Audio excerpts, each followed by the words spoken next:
The law that stole her life. The courtroom on planet Ilara was cold and silent. The walls were made of silver stone.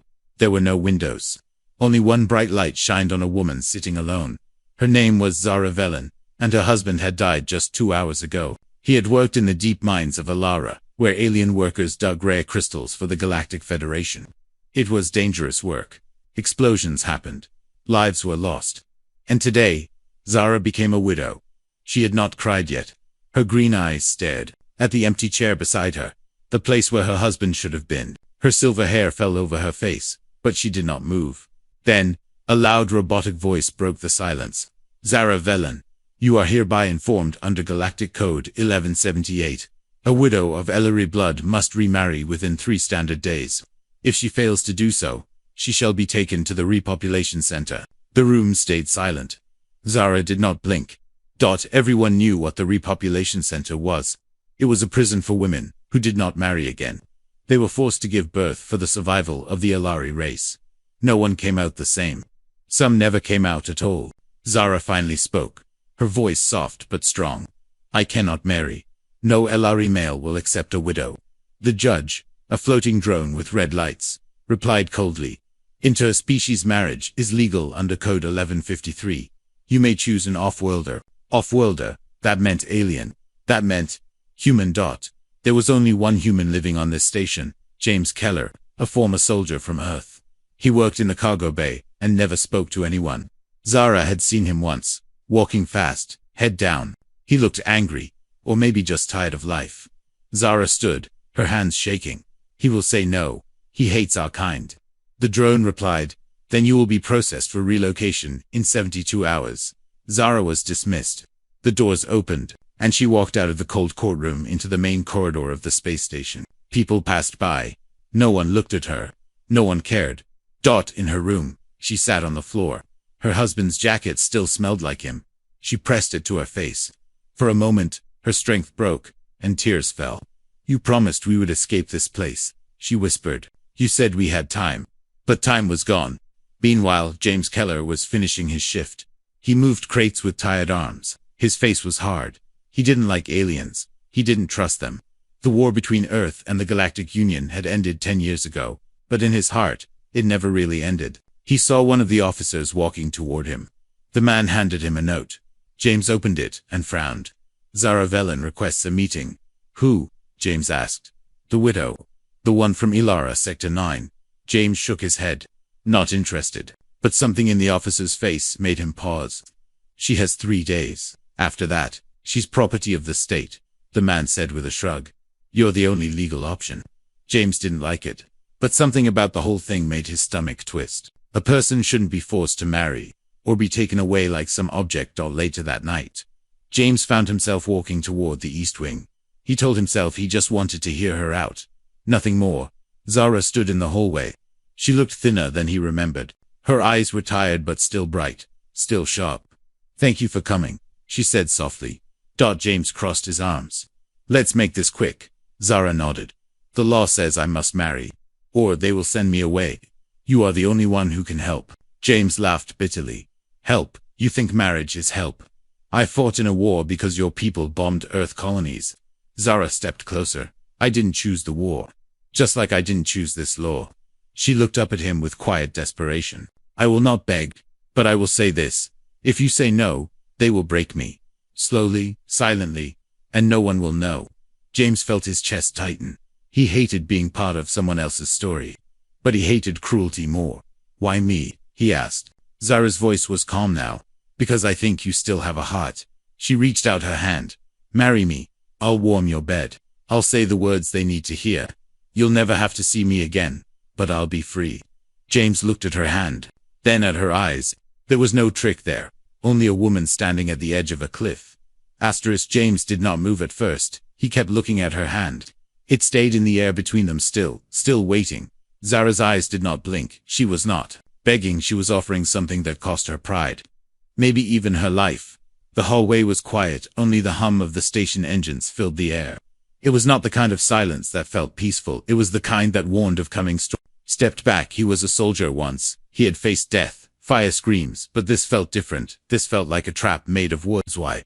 Him why now? He could walk away, say no, live his life alone, just the way he liked it, but the law did not care about liking. He finally spoke. His voice was low, like it had not been used in years. I do not know you. Why would I marry you? Sarah lowered her hand. She did not look hurt, only tired. Because I have no choice, and maybe you do not either. James frowned. He hated being told what he had to do. He had joined the military to escape orders. Now here he was, getting them again from a woman who should hate him, but did not, at least not yet. He turned and walked away without saying yes. Zara did not call after him. She stood there alone, watching his back disappear into the steel corridors inside his room. James sat on his bed. He stared at the wall for a long time, trying not to think, but the thoughts came anyway. The law was real. He had seen it himself. When he first got posted here, alien widows had 3 days to find a husband, or get sent to camps where no one asked your name again. It was cruel, even for galactic standards. James stood and splashed water on his face. The mirror showed a man with scars, some on the skin, some deeper. His hand rested on the small tag he wore around his neck. The one from Earth's command, a memory of orders lost fire. He remembered the first time he saw Ilari's soldiers, tall, elegant, strange eyes that glowed. He had seen them kill humans, burn entire colonies, but he had also seen humans do the same. That was war. It turned truth into mud now. One of them needed him not as a soldier but as a husband, a fake one maybe, but still. The next morning, James went to the station market. He pretended to browse, but his eyes kept moving, looking for Zara. She was nowhere to be seen. He asked an Ilari vendor about her, the widow. She has gone to the old meditation chamber. She prays there maybe, for freedom. James walked to the chamber. It was quiet inside. Low lights, blue air, smelled like stone, and memory. Zara sat, cross-legged, her eyes closed, but her head turned when he stepped in. You come yes. But I am not saying yes. Yet Zara nodded slowly. She stood, walked to him. I will not lie. This is not love. This is survival. But I can offer you something in return. James raised an eyebrow. What? Safety, a partner, maybe not in heart, but in purpose, and if you ever need to leave, I will never stop. You. James stepped closer. His voice was cold. What if this is a trick? What if you just want something else? Zara met his eyes. Then I guess you will have to trust me. James looked at her again. She was not like other Ilari. She did not carry power in her voice. She carried quiet strength, pain hidden under control. Suddenly, the door opened. 2 galactic officers entered. One of them spoke without emotion. Zara Velen. You have 48 hours remaining. He looked at James. Citizen James Keller, do you wish to submit a bond request as per code 1153? James looked at them, then at Zara. She did not move. Her eyes stayed on his. He heard his voice before he felt the decision. Yes. I request the bond. Zara let out a small breath. The officer nodded. Paperwork will be prepared. Ceremony in 12 hours. They left. The door closed. Again, James sat down on the floor. Zara sat beside him. That is it then. We are now part of the same lie. Zara shook her head. No, this is not a lie. This is a shield. We just need to hold it together. James leaned back, looked at the high ceiling. Do you think they will leave us alone? Nazar's face turned still. No, because now we are something they cannot control. They both sat in silence again. But this time it was the silence of 2 people who had just chosen the same road, not knowing where it would end. The room smelled like old paper and metal. The marriage center was small, hidden deep inside the station's government sector, a quiet place for quiet things. Zara wore a long silver robe. Her hair was tied back. Her face looked calm, but inside her heart beat like a warning alarm. James stood beside her, dressed in a formal black uniform. He had not worn anything like it in years. Not since the war, not since Earth. A galactic officer stood before them, holding a scanner. He spoke without feeling. Do you both agree to this bond? Do you both understand the terms? Do you both accept each other as partners under law? Zara answered first. Her voice was steady. Yes. James looked at her, then said the same. Use the officer touched the scanner to their hands. A small burn, a red light. Then it was done. You are now recognized as bonded citizens. Leave your signature print. Here. They placed their hands on a glowing plate. The officer nodded once, then turned and walked away. That was it. No rings, no kiss, no words of love. Just Laz. They stepped out of the building. James felt like he had walked into a trap, only it was not made of bars. It was made of choices he never wanted to make. Zara looked at him carefully. You can stay in your own quarters if you want. We only need to be seen together sometimes. James did not answer. He kept walking. They reached his room. It was simple, plain walls, a bed, a table, no personal items, no memories. Zara looked around. You live like a ghost. James replied without looking at her. That is how I like it. Zara sat on the edge of the bed, her hands folded in her lap. She looked out the small window. A distant moon floated outside, cold, alone. Like her do. You know what the repopulation centers are like? She asked. Quietly James shook his head. Say they help, they say. It is about saving our kind, but it is not. It is control. It is punishment for being unwanted. James leaned against the wall and, now you are safe because of Miserat. Turn to him. Safe is a strange word. What does it mean that I can breathe now, that I can sleep without fear? James watched her carefully. There was something in her eyes. A shadow she never showed in public. Something deep. He walked to the small locker beside the bed, pulled out a thin blanket, tossed it to her. The bed. I will sleep on the floors. Ara looked at the blanket, then back at him. I told you I will warm your bed. That is part of the deal. James sat down slowly on the floor. Forget the deal. We are not playing that games. Shara did not argue. She laid on the bed quietly, closed her eyes, but sleep did not come in the middle of the night. James woke to soft sounds, whispers. He looked toward the bed. Zara was talking in her sleep, words broken by pain. No, do not touch that. It is not for them. They will find it. They will kill me too. James stood, walked. Cliff, Sir. Zara, wake up. Her eyes opened fast. She sat up, breathing hard. You were dreaming. She shook her head. No. It was a memory. James sat on the edge of the bed. What were you talking about? Who will kill you? Zara hesitated, then stood, walked to a bag, pulled out a small device, black, worn, about the size of a hand. My husband died in the mine. That is true, but it was not an accident. She placed the device in his hands. He found something they were hiding, and they killed him for it. James looked at the device. What is it? Do not know, but they wanted it gone. And now, they want me gone. Too. James felt the weight of the object, not just in his hand, but in his chest. Why did you not give it to them? Because if I do, then his death means nothing then. Daywin. James stood slowly. You think being married to me protects you from that? Zara looked at him with clear eyes. No, but it buys me time, and maybe you will help me find the truth. James walked to the window, looked out at the stars. He did not believe in destiny, but he believed in right and wrong. He turned back to her. Tomorrow, we find out what this thing does. Zara nodded. Thank you, husband. James almost smiled, but did not just stay alive. Wife. In the silence that followed, something began to change between them. Not love, not yet, but something real. Something dangerous, something they could not take back. Asterisk. The engine room was loud, with the sound of humming machines. Pipes ran like metal veins across the ceiling. Lights blinked in strange patterns. James stood near the back wall, holding the black device in his hands. Zara stood beside him, her eyes watching every movement. They had been here for 2 hours trying to unlock the secret. Nothing worked. James sighed and placed the device on the metal table. This thing is locked with something more than code. It is almost like it does not want to be opened. Zara walked closer. She touched the edge of the device gently. It belonged to my husband. He said it was the key to something hidden under the mines, he called it. The root. James looked at her. The root of what? Zara hesitated. The root of Alara.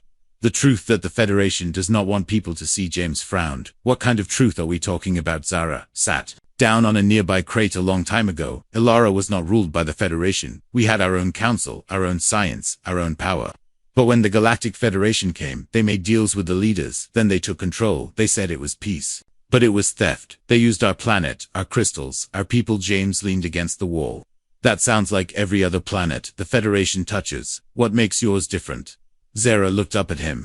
Because our people have a memory, a living memory, buried deep underground. My husband believed the Federation found it, and that is why they killed him. James felt a chill move through him. What is in the memory? Zara stood. We do not know, but the device may lead to it. Before James could reply, the door to the engine room opened. A man walked in, wearing a Federation officer's uniform. He looked normal at first, until James noticed his eyes. They were too dark to focus. Name: Rhett Soren. Security Division. James stepped forward. We have clearance to be here. Rhett smiled. Of course, just checking routine activity. His eyes moved to the table, to the black device, then to Zara. Is an old model. Not legal in most sectors. Mind if I take a look? Zara spoke quickly. It is private, a gift from my late husband. Rhett kept smiling. Of course, I will just make a note. He turned and left, but the air felt colder after he was gone. James looked at Zara. He knew what that look meant. They were being watched back in their room. Zara locked the door. She pulled out a small screen from her bag. It showed security camera feeds. She tapped one of them.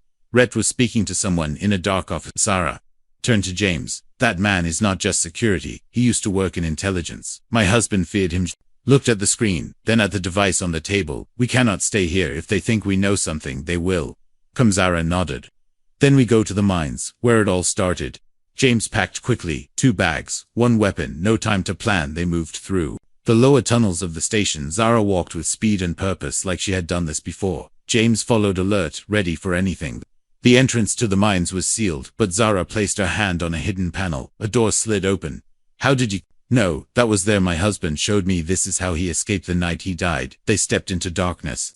Only small lights guided their way. The air was thick with dust and heat. Zara pointed to a path. We go this way. They walked in silence only. Their footsteps echoed. Then they reached a metal wall. Zara placed the black device against it. Nothing happened. She looked confused. It should react. Here James stepped closer. He reached out and pressed the device firmly. Suddenly the wall lit up. Symbols glowed. Ancient ones, not galactic. A doorway appeared. It opened slowly with a low hum. They stepped inside. The room was huge. Round walls covered in symbols. In the center was a floating stones. Whacked to it. This is the memory core. James watched. Is it alive? Zara nodded. In a way it holds every truth of our people. And maybe the lie that destroyed us. The device in her hand glowed. It linked with the stone. Light filled the room. Images appeared in the air. Ships landing. Federation soldiers arresting. Leaders' crystals being taken. People vanishing. James stared. This is proof. Sarah turned to him. Yes, and now they will kill us for seeing it. James looked at her, then at the glowing stone. Not if we get it out. They began copying the data. Every second counted. They had to move fast. But deep in the station, Red Saren opened a report. A red light flashed on his screen. Subject Zara Velen. Accessing restricted sector. He smiled, cold, cruel. Then he gave the order, find them alive or dead. Alarms rang through the underground chambers like angry sirens from a forgotten war. Red lights flashed across the stone walls of the memory room.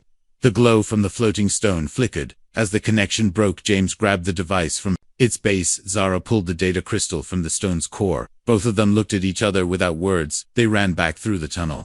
Each step louder than the last. The silence of discovery had ended. Now came the sound of a chase behind. Then boots hit the ground, voices shouted commands, echoed. Federation soldiers were already in the mines. Zara led the way. She remembered every path, every corner, every shadow. James followed, covering her back with his weapon. Ready, they turned into a smaller tunnel. Low ceiling, narrow walls. Too small for more than two people. Zara stopped at a grate and opened it. This way, maintenance shaft. Not on the maps. They crawled through the shaft. Hot air pressed against their skin. The metal burned their hands, but they kept moving. James's voice came from behind. Why do you know all these paths? Zara answered without turning. Because I never believed the death of my husband was random. At the end of the shaft was a hatch. Zara kicked it open. They dropped into an old cargo room filled with dust and silence. James looked around where Arwizra stood and wiped her face. Docking Bay 11. Abandoned after the last reactor. Lick. James checked the terminal, still active. He connected the data crystal. A map of the station appeared. It showed enemy movement. They are blocking the main exits, but this bay has an external chute. If we can reach the outside, we can call a shuttle. Zara moved to the control panel. Her hands flew across the screen. A countdown began. The external door would open in 2 minutes. Suddenly a voice echoed through the room. Cold, familiar. You should not have gone there. Zararet Saren stood at the upper level, weapon drawn, soldiers at his side. Zara turned slowly. You killed him, and now you want to erase everything. He died. Ferret smiled. He died because he was foolish. You will die for the same reason. James stepped between them. Weapon raised. Try Itret. Fired first. James rolled. The shot missed. He returned. Fired. The sound filled the room like thunder and metal. Zara pulled James behind a crate. We cannot fight them all. We need time for the shoot. James nodded. Threw a smoke grenade toward the upper level. Smoke filled the air. Screams followed. Shots fired. Blindly Zara opened the side panel of the chute. Door wires sparked. She cut the lock. Manually the hatch opened. A blast of cold air hit them. They were above the planet now. Far above Elaro's black sky. James helped Zara into the chute, then followed as lasers flew past them. Chute dropped fast. Their bodies flew downward through a narrow metal tunnel. It ended in a launch pod. Zara hit the ground hard. James landed beside her. They rushed to the old shuttle. Docked at the edge. It was broken, but it still had power. Zara activated the controls. James held the entrance. More soldiers were coming down the shaft. Zara screamed. Dodge. Mage jumped inside. The shuttle door closed. Zara hit the ignition. The ship shook. The engine coughed. Then it lifted. They flew out into the cold space around Alara. Missiles chased them, but the ship was small and fast. James took control. Zara monitored the shields. We need to jump. They will catch us in seconds. James pulled the hyperdrive lever. The stars stretched into lines. The ship vanished. Returned only the sound of their breath remains. Zara leaned back in her seat. Her voice soft. Weed made it. James nodded. Barely. They floated in deep space. No direction, no plan, but still alive. Zara turned to him. We have the data, we can show the truth too. The galaxy. James looked at her. Not yet. We need protection. We need Alice. Zara's hand moved to her stomach. She paused. James saw her face change. What is it? Zara hesitated. Before we left, I felt something strange inside. James looked at her. You hurt? She shook her head. Slowly. No, not hurt. Just different. She placed his hand gently on her stomach. I think I might be pregnant. James froze. His hand stayed still, his voice almost a whisper. You sure? Zara's eyes met his eye. I'm not sure of anything anymore, but this feels real. James sat back. The stars outside kept moving. The future had changed again, not just for them, but for whatever was coming. Next, Zara closed her eyes. James looked out the window. A new life, a new mission, and a secret. The galaxy was not ready to hear asterisk. The ship floated in the black sea of stars like a quiet breath, small, broken, silent, but inside the air was thick with questions. James stared at the blinking console, trying to keep the ship alive. Zara sat across from him, holding her stomach. Her fingers moved slowly, as if she were feeling something invisible. They had not spoken much since she told him pregnant. The word echoed in his mind, louder than any alarm. He was not ready. He had never been ready, but the silence between them now was not fear. It was something heavier. James checked the coordinates again. We are nearing the neutral zone. No patrols, no scans. Just old outposts and smugglers. Zara nodded but said nothing. Her eyes stayed on the stars. The truth had changed everything. She was no longer just a widow, no longer just a survivor. Now she was a mother. Or, soon to be. James stood and walked to the supply cabinet. He opened a hidden compartment, pulled out a small case. Zara looked at it. Is that proof that I have been ready for something like this? Inside the case were 2 ID chips forged, one for him, one for her. Name's false histories. Zara smiled faintly. You really do not trust anyone? James shrugged. You live long enough, you learn to expect betrayal. Zara's smile faded, her voice quiet. Then maybe you should know something now. James turned. She stood slowly, looked him in the eyes. Before we left, I sent a signal, not to the Federation, to someone else. Who? My husband's brother. James narrowed his eyes. I thought he was dead. Zara shook her head. He went into hiding after the rebellion failed. He is not like my husband. He believes in peace. He believes in protecting what is left. James stepped back. Hugh contacted someone without telling. Miss Zara did not blink. I had to. We need help. We cannot do this alone. James turned away. His hands clenched. You could have told. Miss Zara walked closer. Would you have agreed? James did not answer. The silence spoke for him. Then the console beeped. An incoming signal, not Federation. Encrypted. James opened it. A man appeared on the screen. Old face, hard eyes, voice strong. Zara. You are alive. Zara stepped into view. Uncle, we have the data we need. Protection. The man nodded. Come to Sector 9, old rebel base, still hidden. Then he looked at James. You are the human. James gave a short nod. The man spoke again. If you hurt her, there is nowhere you can hide from me. The signal ended. The ship changed course. Hours passed. Stars shifted. The silence remained when they landed. The base looked like a cave. Dark stone, rusty gates, but inside it was warm, busy people, moved with purpose. Zara was greeted with tears and hugs. James stayed close. He did not trust anyone. They were taken to a quiet room, given food, given rest, but sleep did not come that night. James stood by the window looking at the guards, looking at the sky. Zara walked to him. Do you hate me now? James shook his head. Slowly. No. But I do not like being used. Zara touched his handi. Did not use you. I trusted you, but I also had to act. James turned to Harry. Believe that. But this war, this truth, it is bigger than Uzasa. Looked at his face. What are you afraid of? James did not answer for a long time. Then he spoke. That I might care too much and lose everything again. Stepped closer. Then, do not run, stay, fight with me. James looked at her, really looked. In that moment, he saw not a widow, not a rebel, not a victim. He saw a warrior, a mother, a woman standing in fire, but refusing to burn. He nodded once. Zara smiled. But the moment broke as the door burst open. A guard rushed in, breathing hard. We found something. They followed the guard to the command room. Screens showed footage from the Federation. A video transmission read Sarin speaking to the galaxy. Zara is a traitor. She has stolen government property. She is carrying an illegal hybrid child. She must be returned at once. The room went silent. James stared at the screen. They know about the child. Zara's face turned pale. They will hunt us without end. Her uncle slammed his fist on the table. Then we go to them. We take the truth and burn their lies. James turned to Zara. You ready for war? Zara placed a hand on her stomach. Have no choice. Outside, in the stars, ships began to move. A storm was coming, and this time they would not run.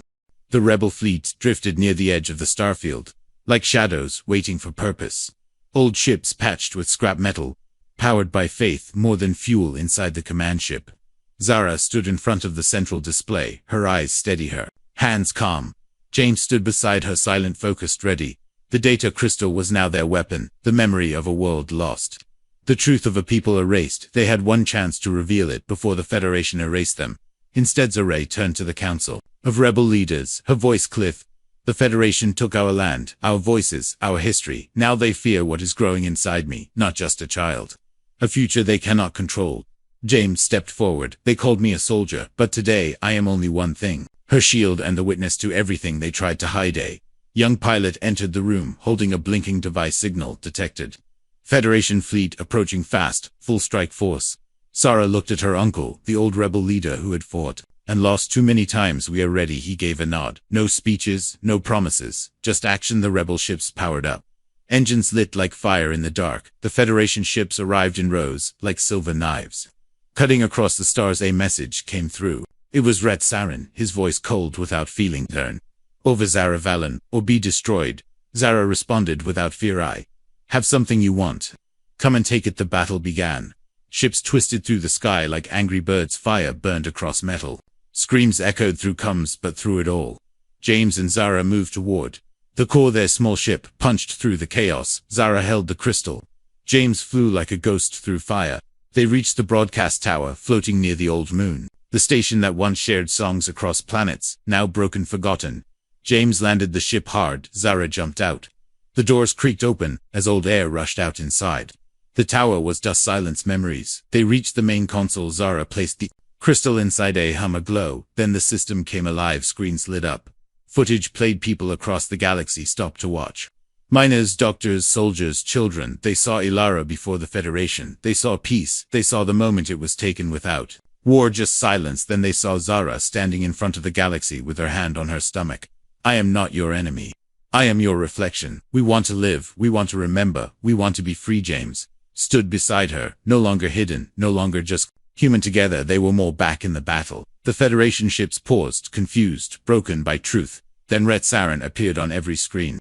He spoke with power. Do not believe her. She is a traitor. She carries a weapon inside her butt. His face showed cracks. His eyes twitched. His voice trembled.